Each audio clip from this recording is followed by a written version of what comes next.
YCP నాయకులు తనపై తప్పుడు ప్రచారం చేస్తున్నారని దగ్గుపాటి ప్రసాద్ తెలిపారు. దండుపాలెం ముఠా అంటున్న అనంత వెంకటరామిరెడ్డి గతం మర్చిపోయారా అని ప్రశ్నించారు. మీ అరాచకాలు, అక్రమాలు, చీకటి ఒప్పందాలు గుర్తులేవా అని నిలదీశారు. ముడుపులు తీసుకున్న జాతీయ రహదారిని నిర్మాణంలో వంకర టింకరగా చేసిన ఘనత మీదన్నారు.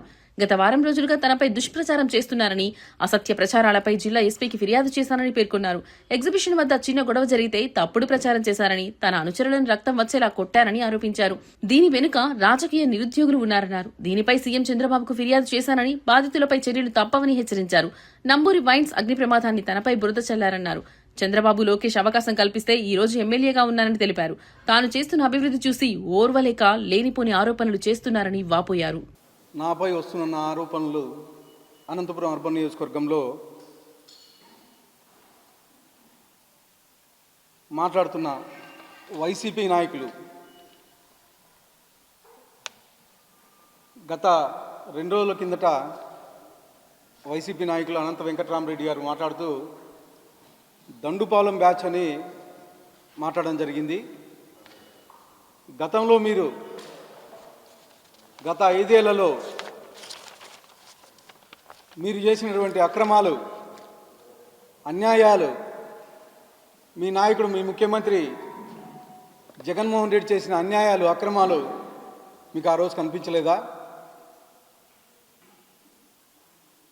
ఒక ఎస్సీ కులానికి చెందిన ఒక డ్రైవర్ని డోర్ డెలివరీ చేస్తే ఆ రోజు మీరు చర్యలు తీసుకోలేదు. ఆ రోజు మీ నాయకుడు కనిపించలేదా? అలాగే ఒక ఎస్సీ కులానికి చెందిన డాక్టర్ సుధాకర్ని ఒక మాస్క్ కోసం హత్య చేస్తే ఆ రోజు మీరు మాట్లాడలేదు.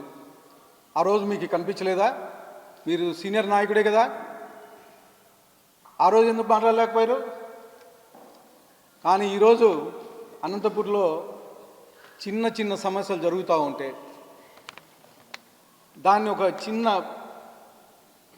ఒక పెద్ద భూతద్దంలో చూపిస్తూ అనేకమైనటువంటి ప్రచారాలు చేస్తూ ఉన్నారు. మీ చీకటి రాజకీయాలు అందరికీ తెలుసు. అనంతపురంలో తెల్లవారుజామున 5 గంటలకు ఎవరితో మాట్లాడతారో, తర్వాత మధ్యాహ్నం వాట్సాప్ కాల్లో ఎవరితో, ఏ నాయకుడితో మాట్లాడుతున్నారో ఇవన్నీ అనంతపురం ప్రజలందరికీ తెలుసు. దానిలో భాగంగానే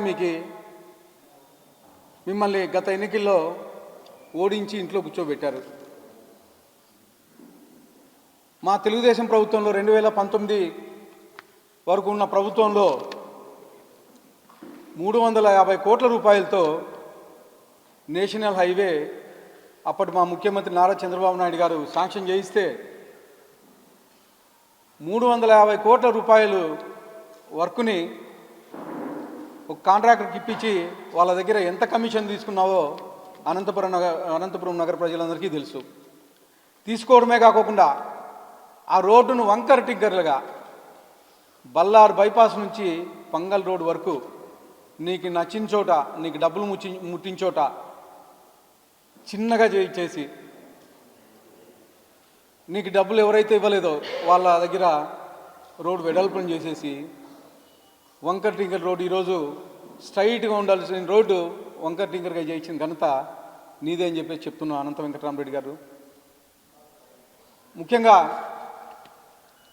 గత వారం రోజుల నుంచి అనేకమైనటువంటి దుష్ప్రచారం మొదలుపెట్టారు.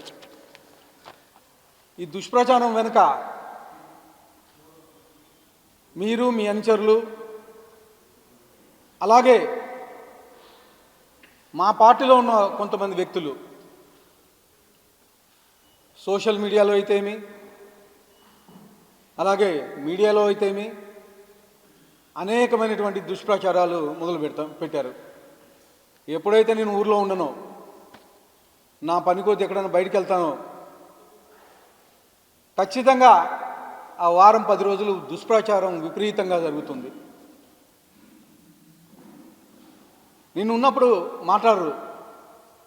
నేను బయటకు ఏదైనా పని మీద బయటకు వెళ్తానే మొదలు పెడతారు యూట్యూబ్లోను. తర్వాత ఎవడు ఇష్టం వచ్చినట్టు వాడు మాట్లాడము, ఎవడు ఇష్టం వచ్చినట్టు వాడు షేర్లు పెట్టడము, ఇవన్నీ ఎస్పీ గారి దృష్టికి తీసుకెళ్ళాను. ఖచ్చితంగా సోషల్ మీడియా అయితేమి, అసత్య ప్రచారాలు ఎవరైతే చేస్తున్నారో వాళ్ళందరికీ ఖచ్చితంగా చట్టపరంగా చర్యలు తీసుకునే పరిస్థితి ఉంటుందని చెప్పేసి తెలియజేస్తా ఉన్నాను. ఒక చిన్న గురువు అనే తెలుగుదేశం కార్యకర్త అక్కడ ఉంటే టికెట్ ఇష్యూలో ఏదో గొడవ జరిగినప్పుడు మా కార్యకర్తలకు ఫోన్ చేస్తే అక్కడికి వెళ్ళారు. అక్కడ మా కార్యకర్తలను కొట్టారు. మా వాడు ఉండేది ఒక్కడు. దాదాపు ఎగ్జిబిషన్ నిర్వాహకులు 20 మంది ఎగ్జిబిషన్ నిర్వాహకులు ఆయన కొట్టడం జరిగింది. కానీ నీ టర్నోవరే మొత్తం ఎగ్జిబిషన్ టర్నోవరే 20 లక్షలు ఉండదు, 20 లక్షలు అడుగుతామని చెప్పేసి ఎస్పీ కంప్లైంట్ ఇస్తావు. ఎగ్జిబిషన్ పర్మిషన్స్ ఇస్తే ఆ రోజు కానీ పర్మిషన్ నేనే ఇప్పించాను. అలాంటి వాడిని పట్టుకొని ఎమ్మెల్యే డబ్బులు డిమాండ్ చేశారని చెప్పేసి అడుగుతా ఉన్నాడు. రాజకీయ నిరుద్యోగులు ఉన్నారు. మా పార్టీ, మా ముఖ్యమంత్రి వర్యులు నారా చంద్రబాబు నాయుడు గారు నిశ్చితంగా గమనిస్తున్నారు. ఖచ్చితంగా చర్యలు తీసుకునే క్రమంలో ముందుకెళ్తాం. నంబూరు వైన్స్పై దాడి సంఘటన. నంబూరు వైన్స్కి నాకేం సంబంధం? ఆ రోజు ఎవరో తాగి గొడవ పెట్టుకొని అర్ధరాత్రి కాడ దాన్ని అంటిస్తే నాకు ఆపాదిస్తారా? అంటే ఎమ్మెల్యే మీద బురద జల్ల